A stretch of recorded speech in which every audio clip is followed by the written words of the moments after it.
कभी जलवे थे तुम्हारे, महफिलों की शान हुआ करते थे तुम। धनु राशि वालों, तुम्हारे आने से ही शुरू होती थी महफिलें, तुमसे ही होती थी महफिलों में रौनक। तुम्हारे जाने के बाद महफिलों में रौनक न रहती थी। लोग पीछे घूमते थे तुम्हारे, किस किस को तुमने सहयोग नहीं किया, यही सोच करके कि यह अपने हैं। परंतु 2014 में एक ऐसी आंधी आई, सब कुछ उजाड़ दिया। अपनों ने भी मुंह मोड़ लिया। जो रास्ते में नजरें बिछाए रहते थे, उन्होंने नजरें मोड़ ली। लोग आंखें छुपाने लगे आपसे, नजरें चुराने लगे आपसे। जी हाँ दोस्तों, आप लोगों की यही हालत है। 2014 से जो बर्बादी की आंधी आई, आज तक आप टिक नहीं सके। क्या हुआ था 2014 में? ज्योतिष कहती है कि 7.5 आई थी। शनिदेव की 7.5 ने जितना आपको उजाड़ा, शायद किसी को न उजाड़ा हो। लेकिन 7.5 तो खत्म हो गई 2023 में ही। 2 वर्ष बीत गए। ढैया आने की तैयारी हो गई इसी 30 मार्च 2025 से। आप इन 2 सालों में भी नहीं उठ पाए हैं, तो क्या ढैया में भी बर्बाद होंगे? सोच कर जी घबराता है कि बचा ही क्या है जो बर्बाद होंगे। तो क्यों आपके जीवन में ऐसी समस्या आई? क्या 7.5 ही केवल जिम्मेदार है? क्या 7.5 ही, शनिदेव ही आपकी बर्बादी के जिम्मेदार हैं?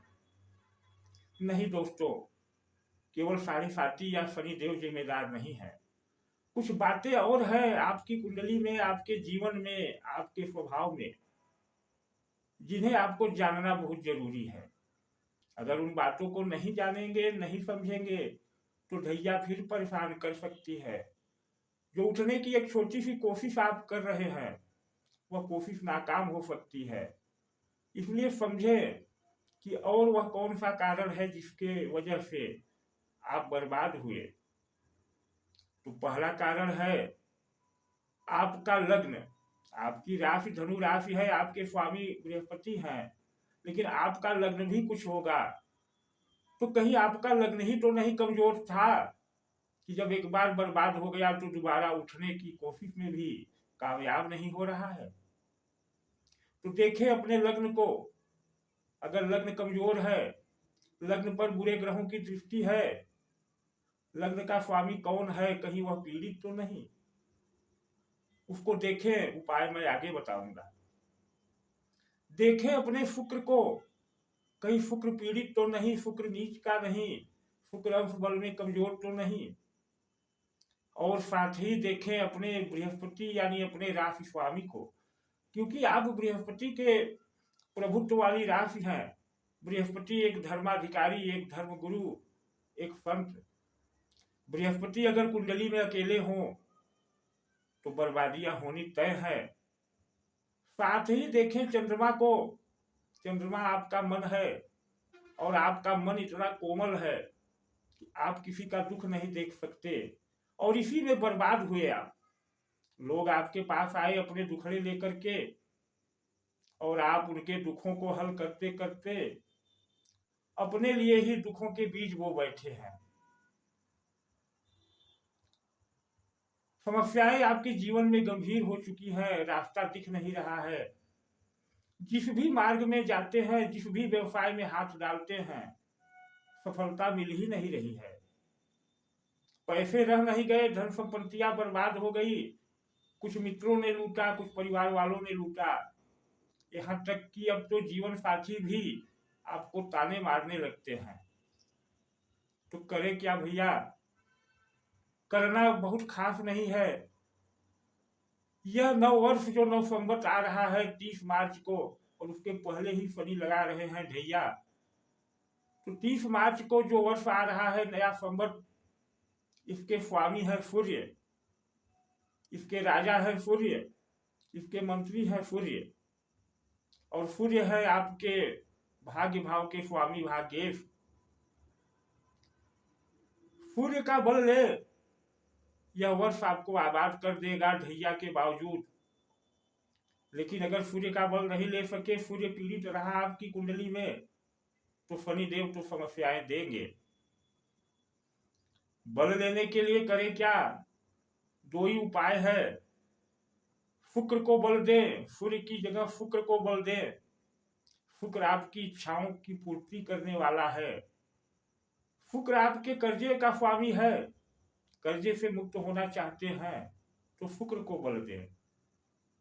सूर्य के इस वर्ष में शुक्र को बल देना एक कठिन प्रक्रिया है, लेकिन यह प्रक्रिया आसान हो जाती है बजरंगबली के सम्मुख जाकर के समर्पण कर देने से। बजरंगबली के समक्ष अपनी कुंडली को समर्पण कर दें। बजरंगबली सूर्य के भी शिष्य हैं, तो शुक्र के भी कारक हैं, क्योंकि शुक्र आपका है ओज, आपका है बल, और शुक्र आपकी इच्छा पूर्ति का स्वामी है तो कर्ज का भी स्वामी है। और हनुमान जी हैं अष्ट सिद्धि नवनीत के दाता। लग्न भी अगर आपका कमजोर है या पीड़ित है तो लग्न के बल को भी बढ़ाने वाले हनुमान जी हैं। क्यों? क्योंकि अतुलित बल धामम हेम शैलाभदेहम दनुज बन किसानम ज्ञानी नामाग्र गण्यम हनुमान जी हैं।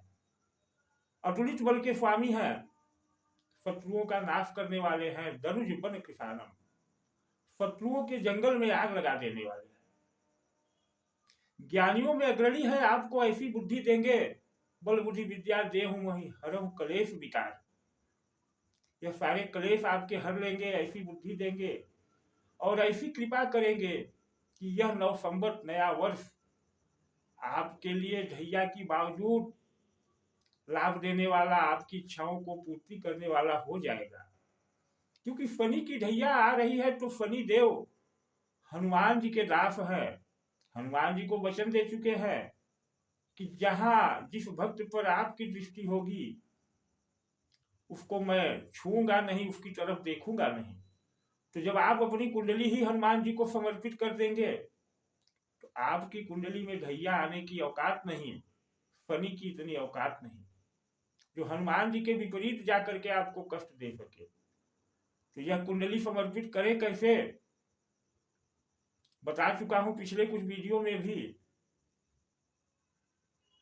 कि चले जाए हनुमान जी के उस मंदिर में जहां दैनिक पूजा आरती, सायंकालीन भोग, प्रातःकालीन भोग लगता हो, वहां अपनी कुंडली भोजपत्र पर बना करके हनुमान जी के चरणों में समर्पित करें। उनका चोला चढ़ाए, उनको लड्डू चढ़ाए तुलसी दल के साथ, और प्रार्थना करें कि प्रभु त्राहिमाम त्राहिमाम त्राहिमाम। कोई दरवाजा नहीं जहां मैं नहीं गया, लेकिन मुझे कुछ नहीं मिला, अब आपके शरण में हूं। मेरी रक्षा करें शनिदेव से, मेरी रक्षा करें सभी दुष्टों से, और मुझे वह दे जो मेरे को जरूरत हो। आप अंतर्यामी हैं, आपसे क्या छुपा है। निश्चित है हनुमान जी की कृपा होगी आप पर। अगर आपके पास ऐसी व्यवस्था नहीं है, क्योंकि जिस भी मंदिर में आप अपनी कुंडली समर्पित करें वहां वह कुंडली विधिवत 1 वर्ष तक स्थापित रहे तब तो ठीक है।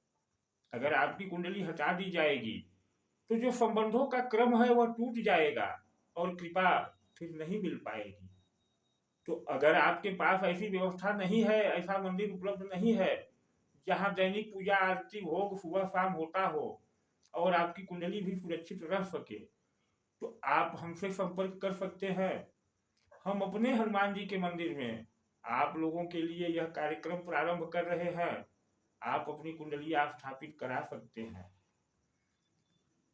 जो खर्चा आपका किसी मंदिर में जाकर के हनुमान जी का श्रृंगार करने में आएगा वही खर्च है। चोला, भोग और पूजा सहित छोटा सा खर्च आएगा आपका। उस मंदिर में भी यह खर्च लगभग 1100 हो जाएगा। हम भी आपसे 1100 ही अनुरोध करेंगे, क्योंकि वस्त्र देना है, सब कुछ करना है। आपकी कुंडली सुरक्षित हो जाएगी हनुमान जी के चरणों में और आपको हनुमान जी की कृपा मिलेगी।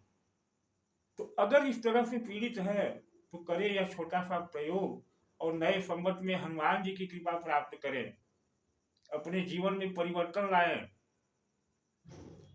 हनुमान जी की तरह अपने को बनाएं बल बुद्धि विद्या से युक्त। तो धन्यवाद। दिए गए नंबर पर आप अपनी जन्म तिथि का विवरण और इस बार कोड पर आप 1100 रुपये भेज करके अपनी कुंडली हनुमान जी के चरणों में स्थापित करवा सकते हैं। धन्यवाद।